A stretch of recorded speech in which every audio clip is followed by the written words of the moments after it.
गलियनी गलियन घूमेली शीतला मैया हो के करे घरवाना, हो के करे घरवाना। दियना जले सारी रतिया हो के करे घरवाना। दियना त जले ओही मलिया के घरवा हो जवन मलियाना, हो जवन मलियाना। गजरा गुछे सारी रतिया हो जवन मलियाना। गलियनी गलियन घूमेली शीतला मैया हो के करे घरवाना, हो के करे घरवाना। दियना जले सारी रतिया हो के करे घरवाना। दियना त जले ओही कोहरा के घरवा हो जवन कोहराना, हो जवन कोहराना। कलसा गढ़े सारी रतिया हो जवन कोहराना।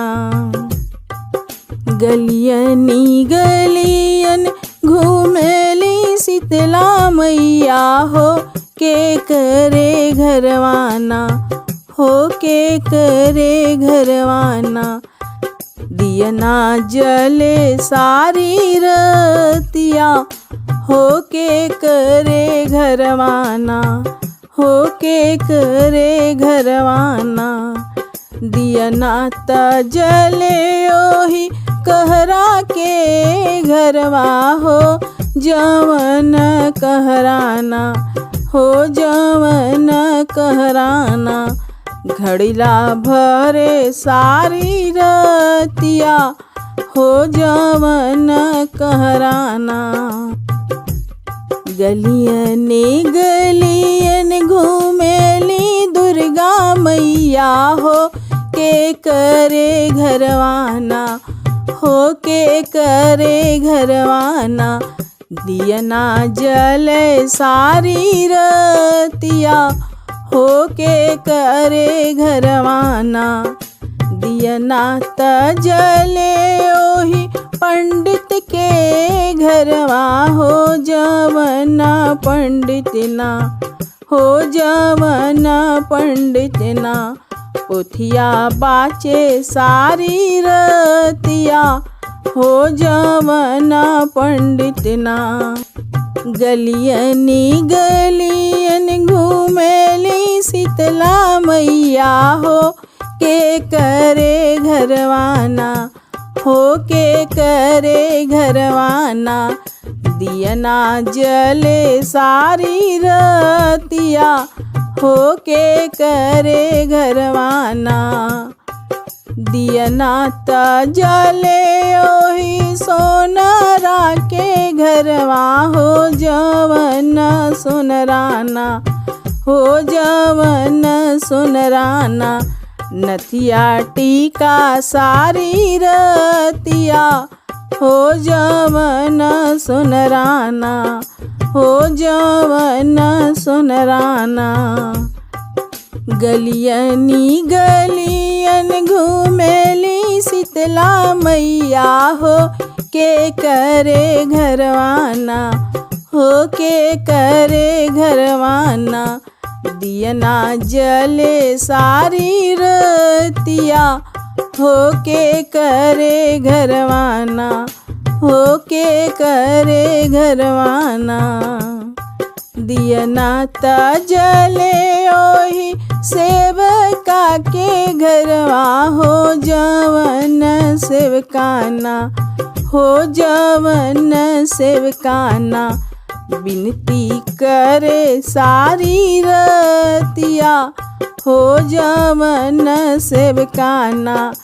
करे माई से विनीतिया हो जवन सेवकाना।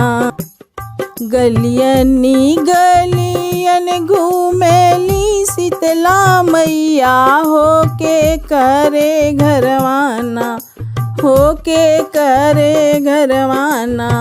दियना जले सारी रतिया होके करे घरवाना, होके करे घरवाना। दियना त जले ओही गरीबवा के घरवा हो जवन गरीबवाना, हो जवन गरीबवाना।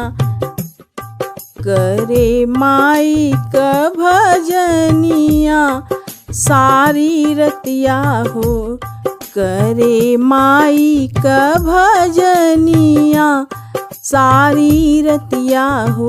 गलियनी गलियन घूमेली शीतला मैया हो के करे घरवाना, हो के करे घरवाना।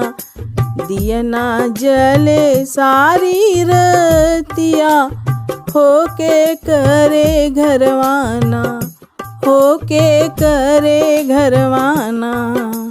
घूमी घामी अइली मैया अपने मंदिरवा हो शीशे लगलीना, हो शीशे लगलीना। एही नगरिया के लोगवा के शीशे लगलीना, एही सहरिया के लोगवा के शीशे लगलीना। एही गाँव के लोगवा के शीशे लगलीना।